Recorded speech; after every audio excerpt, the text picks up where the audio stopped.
ನಮಸ್ತೆ ನನ್ನ ಆತ್ಮೀಯರೇ, ಖುಷಿಯಿಂದ ಹೊಸ ಕಲಿಕೆಗೆ ತಮಗೆಲ್ಲರಿಗೂ ಸ್ವಾಗತ. ನಾನು ಇವತ್ತಿನ ವಿಡಿಯೋದಲ್ಲಿ ಸೂಪರ್ ಆಗಿರುವಂತಹ ಒಂದು ಸಂಜೆಗೆ ಟೀ ಜೊತೆಗೆ ಏನಾದರೂ ತಿನ್ನಬೇಕಂತ ಅನ್ನಿಸಿದಾಗ ಮಾಡುವಂತಹ ಕಚ್ಚಾ ಚೋಡ ಯಾವ ರೀತಿಯಾಗಿ ಮಾಡ್ಕೊಳ್ಬಹುದು ಅನ್ನೋದನ್ನು ತಿಳಿಸ್ಕೊಡ್ತಾ ಇದ್ದೀನಿ.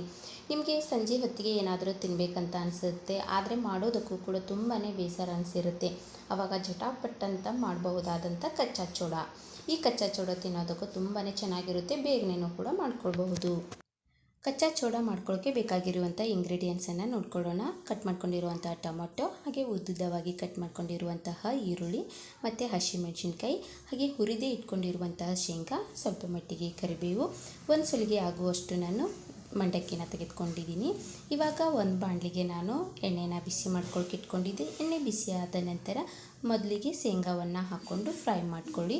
ನಾನು ಹುರಿದೇ ಇರುವಂಥ ಶೇಂಗಾ ತೆಗೆದುಕೊಂಡಿರೋದ್ರಿಂದ ಎಣ್ಣೆಯಲ್ಲಿ ಸ್ವಲ್ಪ ಮಟ್ಟಿಗೆ ಫ್ರೈ ಆಗಬೇಕು. ಅದಕ್ಕೋಸ್ಕರ ಮೊದಲಿಗೆ ಶೇಂಗಾವನ್ನು ಹಾಕ್ಕೊಂಡು ಚೆನ್ನಾಗಿ ಫ್ರೈ ಮಾಡ್ಕೊಳ್ಳೋಣ. ನೀವು ಬೇಕು ಅಂತಂದರೆ ಹುರಿದಿಟ್ಕೊಂಡಿರುವಂಥ ಶೇಂಗಾನೂ ಕೂಡ ಹಾಕ್ಕೊಳ್ಬೋದು. ಸ್ವಲ್ಪ ಮಟ್ಟಿಗೆ ಶೇಂಗಾ ಫ್ರೈ ಆದ ನಂತರ ಕರಿಬೇವನ್ನು ಹಾಕ್ಕೊಂಡು ಚೆನ್ನಾಗಿ ಮಿಕ್ಸ್ ಮಾಡ್ಕೊಳ್ಳಿ. ನೋಡಿ, ಈ ಕಚ್ಚಾ ಚೋಡ ಸಂಜೆ ಟೈಮ್ಗಂತೂ ತುಂಬಾ ಚೆನ್ನಾಗಿರುತ್ತೆ ಅಂತಲೇ ಹೇಳ್ಬೋದು. ಬೇಗನೆನೂ ಕೂಡ ಮಾಡ್ಕೊಳ್ಬಹುದು. ಆ ನಂತರ ಕಟ್ ಮಾಡ್ಕೊಂಡಿರುವಂತಹ ಒಂದು 4ರಿಂದ 5ರಷ್ಟು ಹಸಿಮೆಣಸಿನ್ಕಾಯಿನ ಹಾಕ್ಕೊಳ್ಳಿ. ನಿಮ್ಮ ಖಾರಕ್ಕೆ ಅನುಗುಣವಾಗಿ ಹಸಿಮೆಣಸಿನ್ಕಾಯಿ ಹೆಚ್ಚು ಕಡಿಮೆನೂ ಕೂಡ ಮಾಡ್ಕೊಳ್ಬಹುದು. ನೋಡಿ, ಚೆನ್ನಾಗಿ ಮಿಕ್ಸ್ ಆಗಲಿ. ಹಸಿಮೆಣಸಿನ್ಕಾಯಿಯಲ್ಲಿರುವಂತಹ ಖಾರನೂ ಕೂಡ ಬಿಟ್ಕೊಳ್ಳಿ. ನೋಡಿ, ಇವೆಲ್ಲನೂ ಕೂಡ ಚೆನ್ನಾಗಿ ಮಿಕ್ಸ್ ಮಾಡ್ಕೊಂಡ ನಂತರ ನನಗೆ ಕರಿಬೇವು ಇನ್ನೂ ಸ್ವಲ್ಪ ಜಾಸ್ತಿ ಬೇಕು ಅಂತ ಅನ್ನಿಸ್ತು. ಅದಕ್ಕೋಸ್ಕರ ಕರಿಬೇವು ಮತ್ತೆ ಹಾಕ್ಕೊಳ್ತಾ ಇದ್ದೀನಿ. ನಿಮಗೆ ಕರಿಬೇವು ತಿನ್ನೋದಕ್ಕೆ ಇಷ್ಟ ಅನಿಸಿತ್ತು ಅಂತಂದರೆ ಜಾಸ್ತಿ ಪ್ರಮಾಣದಲ್ಲಿನೇ ಹಾಕ್ಕೊಳ್ಳಿ. ನೋಡಿ, ಎಲ್ಲವನ್ನೂ ಕೂಡ ಚೆನ್ನಾಗಿ ಮಿಕ್ಸ್ ಮಾಡ್ಕೊಳ್ಳಿ. ಸ್ವಲ್ಪ ಮಟ್ಟಿಗೆ ಫ್ರೈ ಆಗಲಿ ಎಲ್ಲನೂ ಕೂಡ. ಟೀ ಜೊತೆಗೆ ಏನಾದರೂ ನಿಮಗೆ ತಿನ್ನಬೇಕಂತ ಅನಿಸಿರುತ್ತೆ, ಆದರೆ ಮಾಡ್ಕೊಳ್ಳೋಕ್ಕೂ ಕೂಡ ಬೇಸರ ಆಗಿರುತ್ತೆ. ಆವಾಗ ಬೇಗನೆ ಆಗುವಂಥ ಕಚ್ಚಾ ಚೋಡ ಖಂಡಿತವಾಗ್ಲೂ ನೀವು ಟ್ರೈ ಮಾಡಬಹುದು. ನೋಡಿ, ಶೇಂಗಾ ಮತ್ತು ಮೆಣಸಿನ್ಕಾಯಿ ಎಲ್ಲನೂ ಕೂಡ ಫ್ರೈ ಆದ ನಂತರ ಕಟ್ ಮಾಡ್ಕೊಂಡಿರುವಂತಹ ಈರುಳ್ಳಿನ ಹಾಕ್ಕೊಳ್ಳಿ. ನೋಡಿ, ಈರುಳ್ಳಿ ನೀವು ಉದ್ದುದ್ದವಾಗಿ ಹೆಚ್ಕೊಂಡು ಹಾಕ್ಕೊಳ್ಳಿ. ಆವಾಗ ತುಂಬ ಚೆನ್ನಾಗಿರುತ್ತೆ ಕಚ್ಚಾ ಚೋಡ. ಇದು ಜಾಸ್ತಿ ಫ್ರೈ ಮಾಡ್ಕೊಳ್ಳೋದೇನೂ ಬೇಡ, ಸ್ವಲ್ಪ ಮಟ್ಟಿಗೆ ಎಣ್ಣೆಯಲ್ಲಿ ಮಿಕ್ಸ್ ಮಾಡಿಕೊಂಡ್ರೆ ಸಾಕು. ನೋಡಿ, ನೀವು ಈರುಳ್ಳಿ ಅಂದರೆ ಕಚ್ಚಾ ಚೋಡ ತಿನ್ನುವಾಗ ಈರುಳ್ಳಿ ಬಾಯಲ್ಲಿ ಅಗಿತಾ ಇರ್ತೀವಲ್ವ, ಆವಾಗ ಟೇಸ್ಟು ತುಂಬ ಚೆನ್ನಾಗಿರುತ್ತೆ ಅಂತಲೇ ಹೇಳ್ಬೋದು. ಸೂಪರ್ ಟೇಸ್ಟ್ ಇರುತ್ತೆ. ಆ ನಂತರ ಇದಕ್ಕೆ ನಾನು ಕಟ್ ಮಾಡ್ಕೊಂಡಿರುವಂಥ ಒಂದು ಟೊಮೊಟೊನ್ನು ಕೂಡ ಹಾಕ್ಕೊಂಡಿದ್ದೀನಿ. ಹಾಗೆ ರುಚಿಗೆ ತಕ್ಕಷ್ಟು ಉಪ್ಪನ್ನು ಕೂಡ ಹಾಕ್ಕೊಳ್ಳಿ. ನೋಡಿ, ನಿಮ್ಮ ರುಚಿಗೆ ಅನುಸಾರವಾಗಿ ಉಪ್ಪು ಹಾಕ್ಕೊಂಡು ಚೆನ್ನಾಗಿ ಮತ್ತೆ ಒಂದು ಸಲ ಮಿಕ್ಸ್ ಮಾಡ್ಕೊಳ್ಳಿ.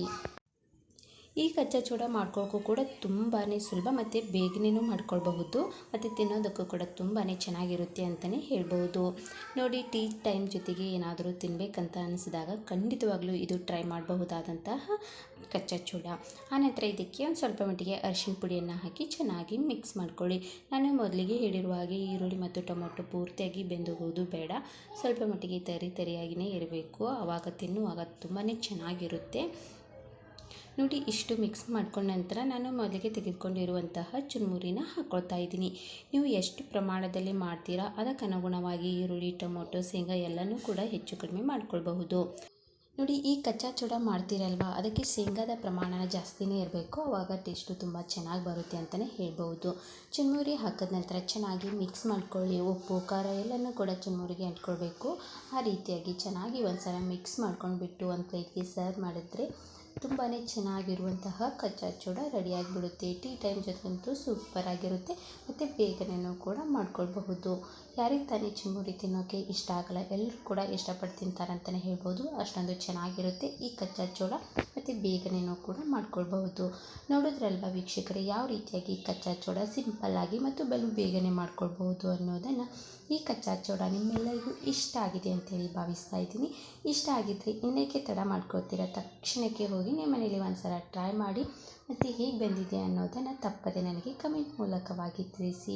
ಸೂಪರ್ ಆಗಿರುವಂತಹ ಕಚ್ಚಾ ಚೋಡ ಒಂದು ಪ್ಲೇಟ್ಗೆ ಸರ್ವ್ ಮಾಡಿ ಮೆಣಸಿನ್ಕಾಯಿ ಜೊತೆಗೆ ತಿಂತಾ ಇದ್ದರೆ ಆಹಾ, ಟೇಸ್ಟು ಸೂಪರ್ ಆಗಿರುತ್ತೆ. ತಿನ್ನದೇ ಇರೋರು ಕೂಡ ಈ ಕಚ್ಚಾ ಚೋಡ ನೋಡಿದ ತಕ್ಷಣ ತಿಂದುಬಿಡ್ತಾರೆ, ಅಷ್ಟೊಂದು ಚೆನ್ನಾಗಿರುತ್ತೆ. ಹೀಗೆ ಮುಂದಿನ ಹೊಸ ವಿಡಿಯೋದೊಂದಿಗೆ ಬರ್ತಾ ಇರ್ತೀನಿ. ಟೇಕ್ ಕೇರ್, ಬಾಯ್. ಖುಷಿಯಾಗಿರಿ, ಸದಾ ಹೊಸದನ್ನು ಯೋಚಿಸ್ತಾ ಇರಿ. Thank you.